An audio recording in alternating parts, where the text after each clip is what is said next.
Coming up, Disney characters everywhere, why the Magic Kingdom is the undisputed king of theme parks, and fun facts for you to unpack. Stay tuned. This one is epic.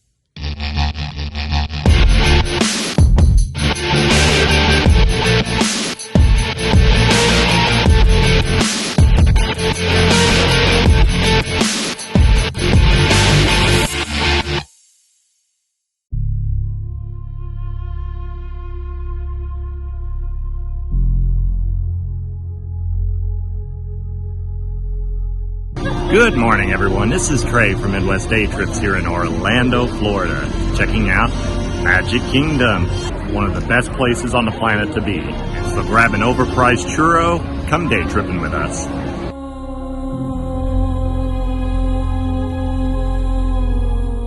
Magic Kingdom. How can I possibly explain it to someone who has never been?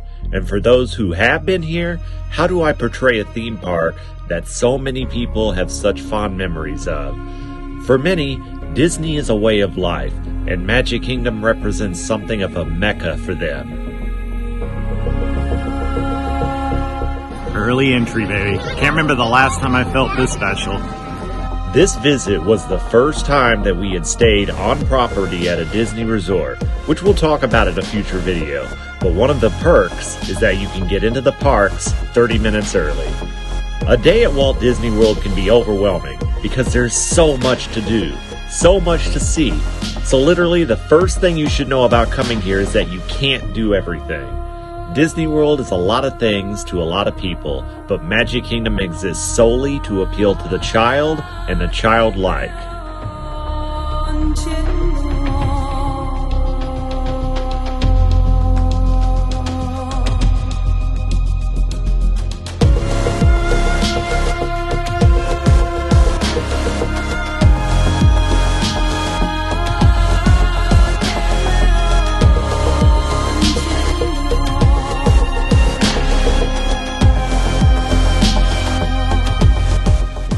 Magic Kingdom is the most visited amusement park in the world. There are so many people here on any given day. We visited on a Sunday in mid-April. You should consider the crowd levels depicted in this video as an average day. That means it gets much busier than this. And with such a diverse group of visitors, they really try to bring out all of the characters, both the popular and the not so popular ones, to try and please everyone.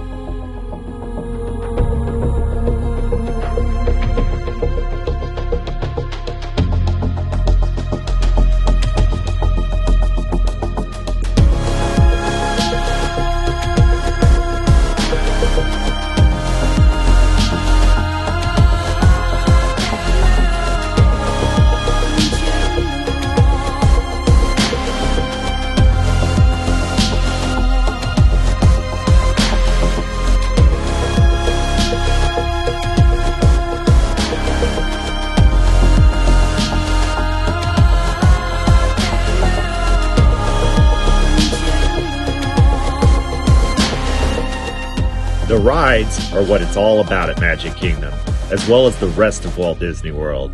These types of rides are a throwback to old school carnival rides. They're called dark rides, in which the name doesn't have anything to do with the amount of light there is. A dark ride is pretty much an indoor ride that involves being aboard guided vehicles and seeing various practical special effects that tell a story. In this case, the story of Peter Pan.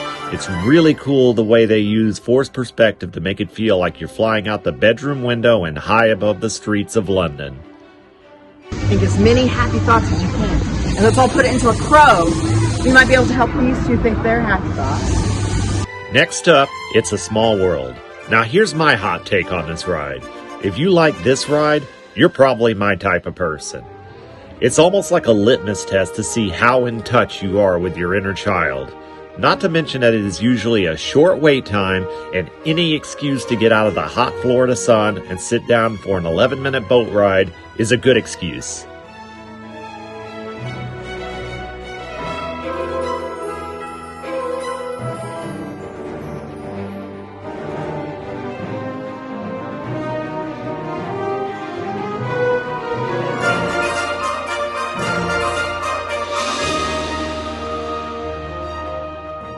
The highly repetitive song that accompanies this ride is actually the most publicly performed song of all time. And the visual style of the ride can be attributed to artist Mary Blair, who played a major role at the Walt Disney Company for over a decade.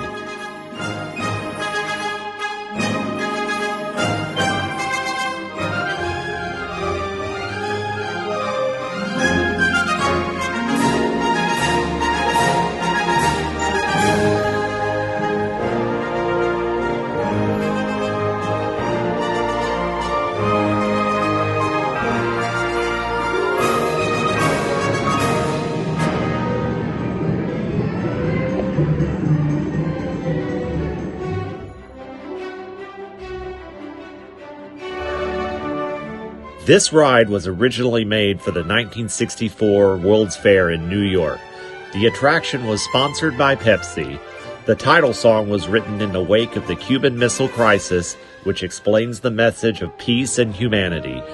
This ride holds a special place in many people's hearts because Walt Disney himself worked on this ride.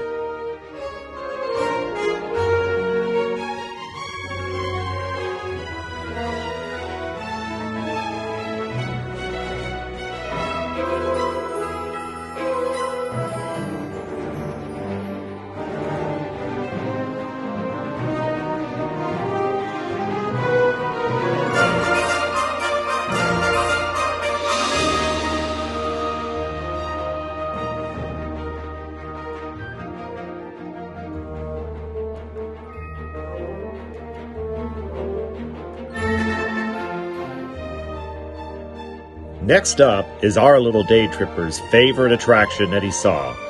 This is the Haunted Mansion. This attraction was inspired by Walt Disney's visit to the Winchester Mansion in California. We love the playful epitaphs out front. The ride is the perfect amount of spookiness for the little ones. It's definitely creepy enough without being traumatizing for young minds.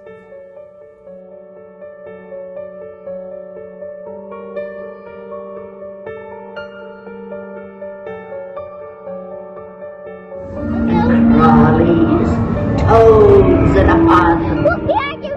What I appreciate about this attraction is, at its heart, this is a very old school ride. Dark rides were often about supernatural topics, and a lot of the special effects used on this ride are old-fashioned tricks involving mirrors. The ghosts look just as cool in 2023 as they would have in the late 1800s.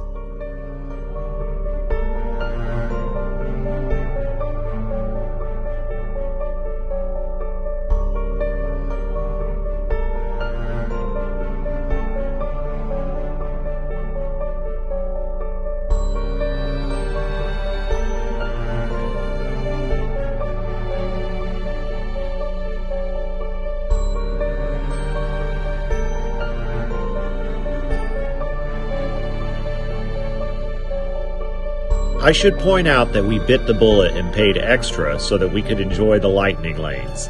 You're able to make reservations ahead of time for rides and bypass the majority of the lines by scanning your Magic Band.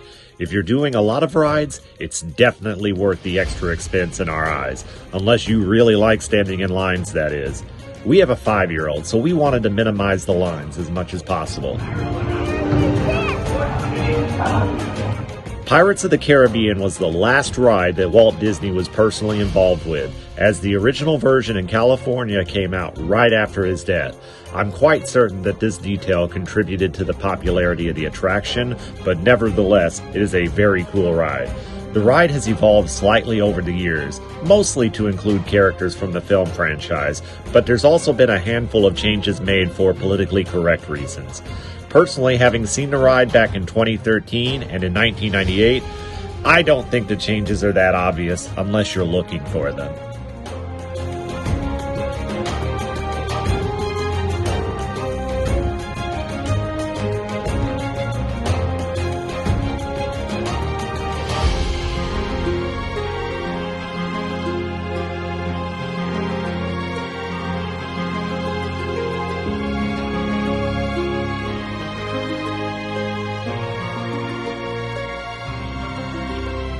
The Enchanted Tiki room is just delightful. Counting the pre-show, the whole thing is about 15 minutes, and the attraction is dated. Wonderfully, wonderfully dated. It very much feels like a show plucked straight from the 1960s, and I wouldn't have it any other way.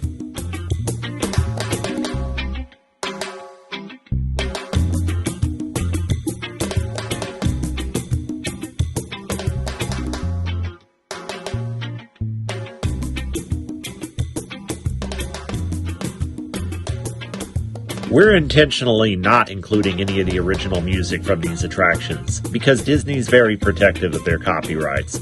I will comment on the song from this show though. When you're in the Tiki Tiki Tiki Tiki Tiki room, you will get that song stuck in your head, probably for the rest of the day. And the cast of characters singing birds that come alive, as well as the rest of the room, the whole thing is just super immersive. The entire room comes alive, and it's just awesome to witness in person. The show dates back to 1963 and pioneered audio animatronic technology, of which there's over 150 characters. The show was originally sponsored by American Airlines and then by Dole Foods.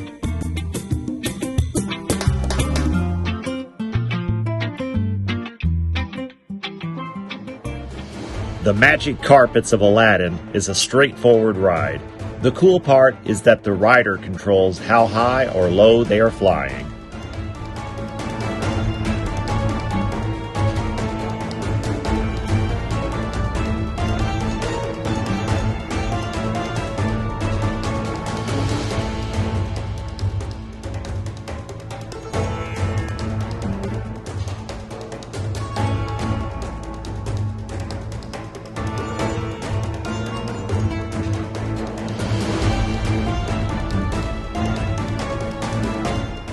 It's a great way to get a good view of Adventureland, but then again, so is the next attraction.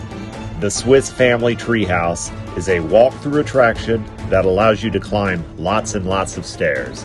Something to keep in mind if you don't like stairs. But for me, the views were more than worth it.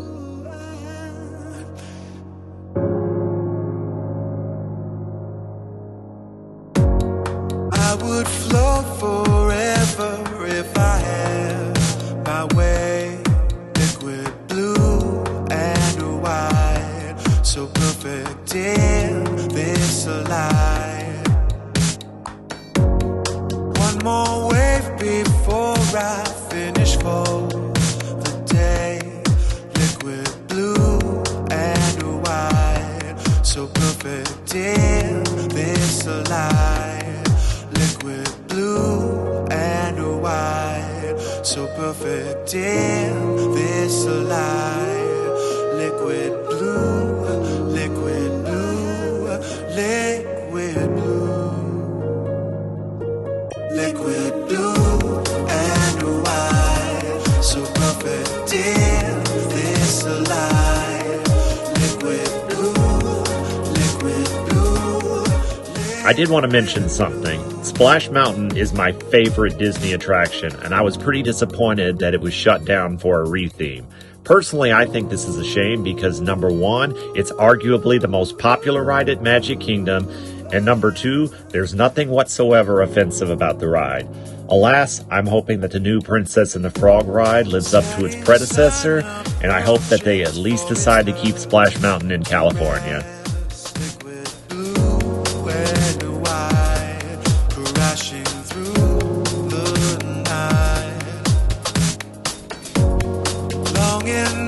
To promise all of us it's best, liquid blue and white, crashing through. Buzz Lightyear's Space Ranger Spin is a lot of fun.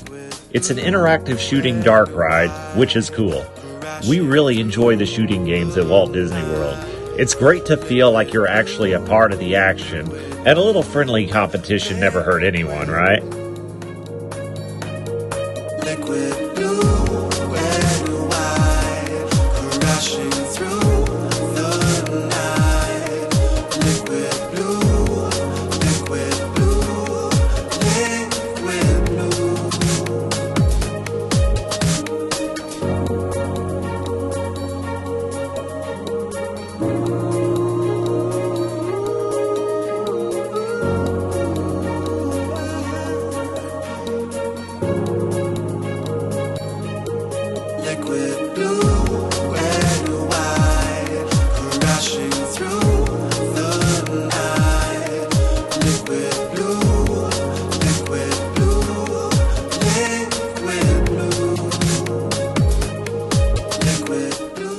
I love Walt Disney's Carousel of Progress. The idea is that it's a stage show with a revolving set. Audience members are moved from stage to stage where animatronic actors act out scenes from various points in time, illustrating technological progress throughout the years. The show holds the distinction of being the longest-running stage show in American theater and was originally developed for the 1964 World's Fair. Then it moved to Disneyland and then eventually found a home at Walt Disney World. It was also originally sponsored by General Electric. It'll never work. But we do have this new wash day marvel. Now it takes me only 5 hours to do the wash. Imagine, it used to take 2 days. The show has been updated several times, most recently in 1993. To me, this is quite possibly the greatest example of edutainment there is.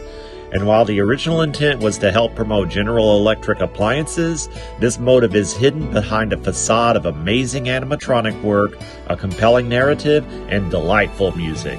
I can't overstate how much I love this attraction. To me, this is a must-do at Disney World.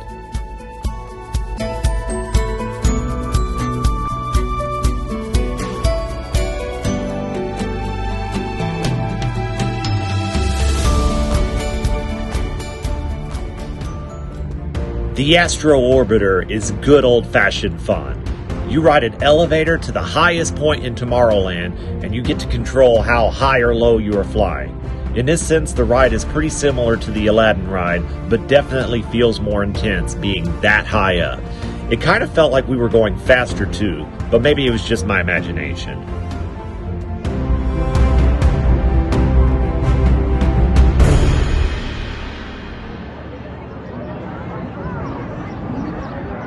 The People Mover is a cool attraction. Once again, totally worth it just to get to sit down and ride in the shade for 10 minutes.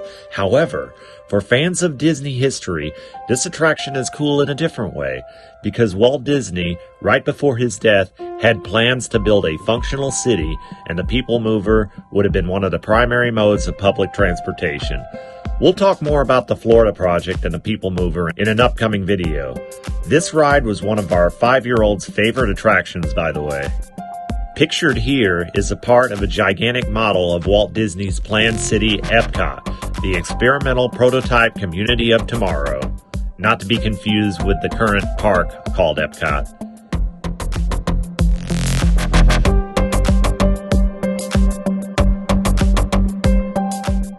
You can get some of the best views of Tomorrowland riding this thing. Word has it that if you time it just right, you can get amazing views of the fireworks at night.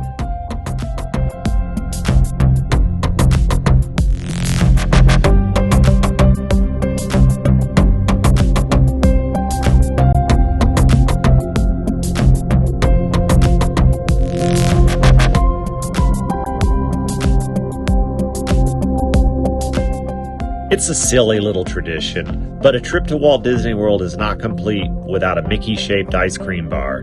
Even at 38 years old, I still feel like a kid again holding one of these things.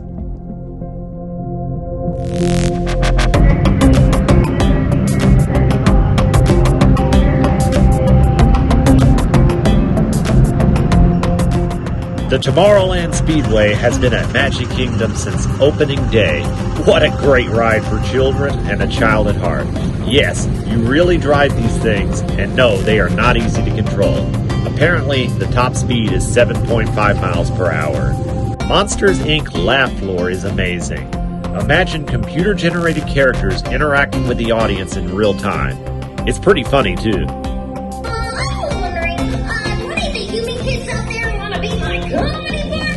Put your hand in the air if you wanna be my comedy partner.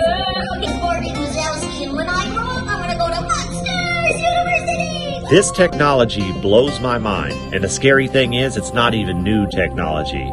This attraction opened in 2007, 16 years ago, so imagine what they can do nowadays. Anyway, it was nice to get out of the rain for a few minutes. So in the event of a rainstorm, stick it out. Most of the time in Orlando, the storms roll right over and a lot of people leave, so then you will have fewer crowds. Unfortunately, the rain only got worse at that point, so we went looking for another dark ride. This time, we checked out the ride for The Little Mermaid. Fans of the movie should enjoy this one. For me, it's definitely aimed at a younger demographic. If your kids love the original, non-woke Little Mermaid, they will probably love this ride.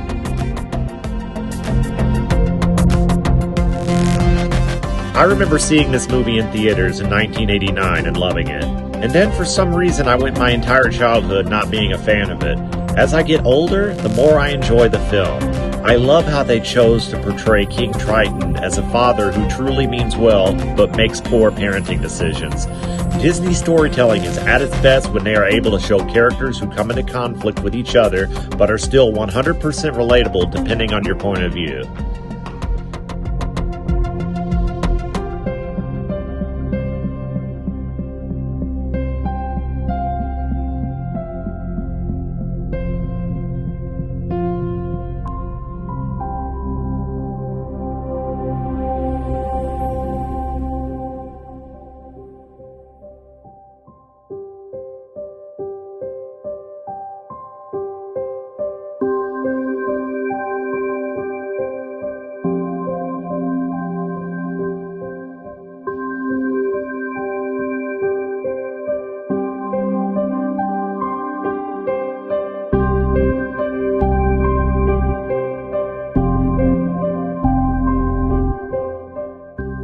Dumbo, the flying elephant, was our little day tripper's second favorite attraction. He really wanted to come back to Magic Kingdom and ride this one again.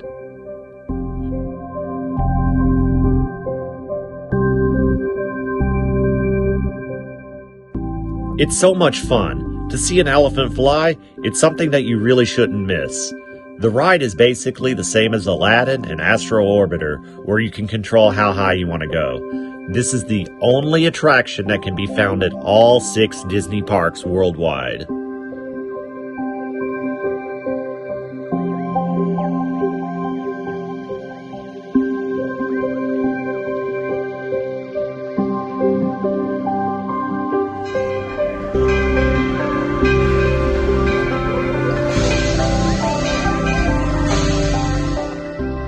Walt Disney loved trains. This goes back to his days in Marceline, Missouri, which was a town with a train station, which is now a Disney museum, by the way. Anyway, besides being a blast from the past and a fun attraction, the train is also a good way to get from one side of the park to the other, with stops at the entrance, Fantasyland, and Frontierland. This is really convenient if you need to backtrack, as you're able to see new sights as well as get a good view of the perimeter of the park.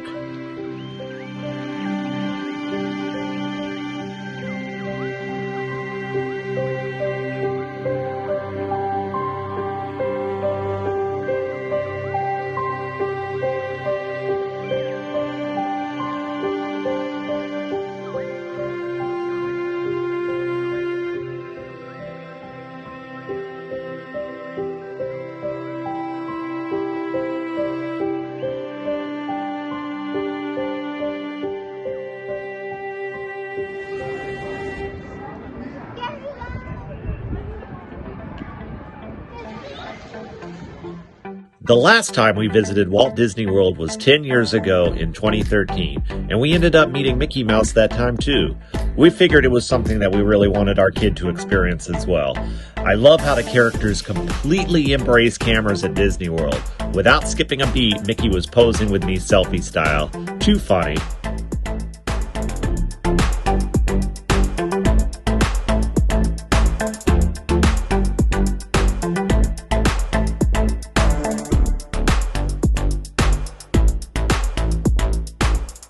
Time for one more dark ride before it gets dark outside. The Many Adventures of Winnie the Pooh is a loving tribute to the 1977 film, as well as the Blustery Day, and as well as other various stories. It's quite whimsical the way that you ride around in honey pots, And if you're a fan of Tigger, don't fret, there's plenty of him there.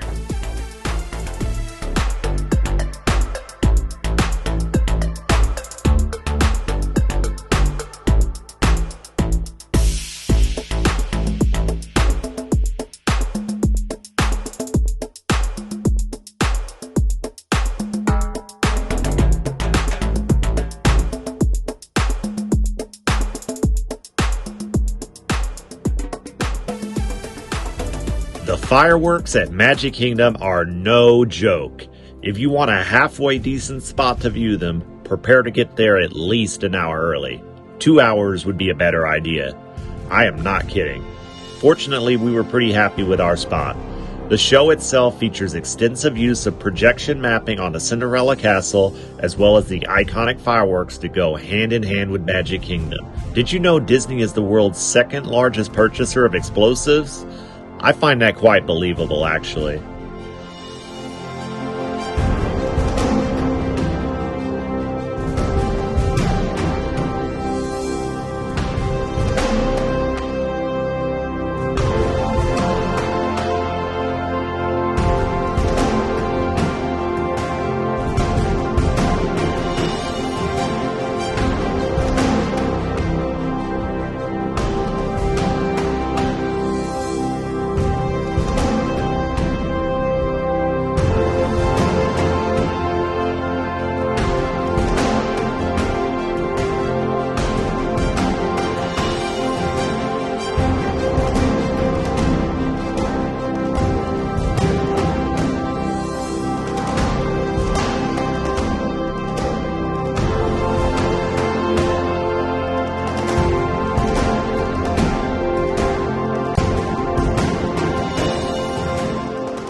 We decided to duck out a few minutes early to beat the crowd.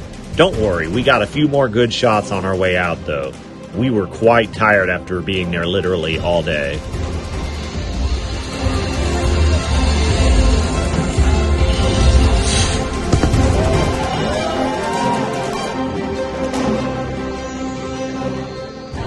Alright everyone, thanks for watching.